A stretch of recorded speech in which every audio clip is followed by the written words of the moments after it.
Oke, baik teman-teman, perkenalkan nama saya Rumit Simanulang, NPM saya 208210010048. Saya mahasiswa dari Universitas Medan Area, Prodi Agroteknologi. Pada video kali ini saya akan menjelaskan atau mencantumkan beberapa alat-alat yang sering digunakan untuk praktikum. Yang pertama yaitu ada gelas piala.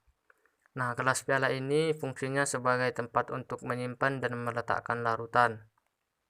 Yang kedua, Erlenmeyer, yaitu fungsinya sebagai wadah untuk mereaksikan suatu zat kimia dalam skala yang cukup besar dan sebagai wadah dalam proses titrasi.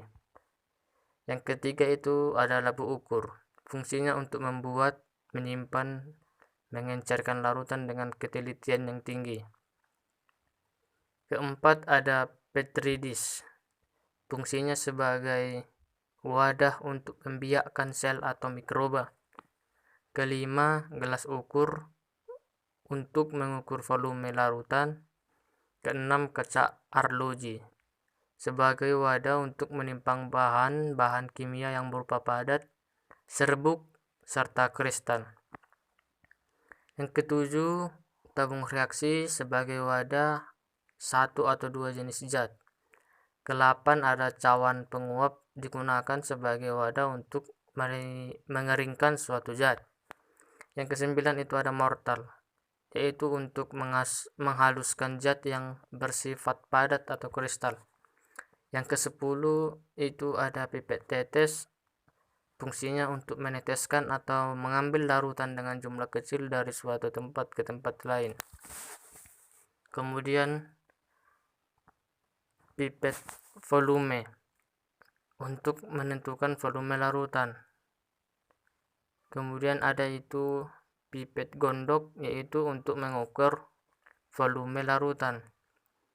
Kemudian batang pengaduk untuk mengocok atau mengaduk suatu larutan. Kemudian buret, fungsinya ini untuk titrasi, tapi pada keadaan tertentu dapat pula digunakan untuk mengukur volume suatu larutan. Selanjutnya itu ada corong. Corong digunakan untuk memasukkan atau memindahkan larutan dari suatu tempat ke tempat yang lain. Kemudian ada itu rak tabung reaksi sebagai tempat tabung reaksi. Kemudian penjepit tabung reaksi untuk menjepit tabung reaksi. Kemudian ada bola hisap untuk menghisap larutan yang akan dari botol larutan. Kemudian lampu spiritus untuk membakar atau memanaskan larutan. Kemudian ada bunsen untuk memanaskan larutan dan dapat pula digunakan untuk sterilisasi dalam proses suatu zat.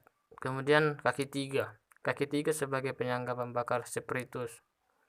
Kemudian botol semprot, fungsinya ini untuk menyimpan aqueous dan digunakan untuk mensuci ataupun membilas bahan-bahan yang tidak larut dalam air. Demikian alat-alat yang bisa saya sebutkan beserta fungsinya. Jika ada kesalahan atau kekurangan, mohon dimaafkan. Terima kasih.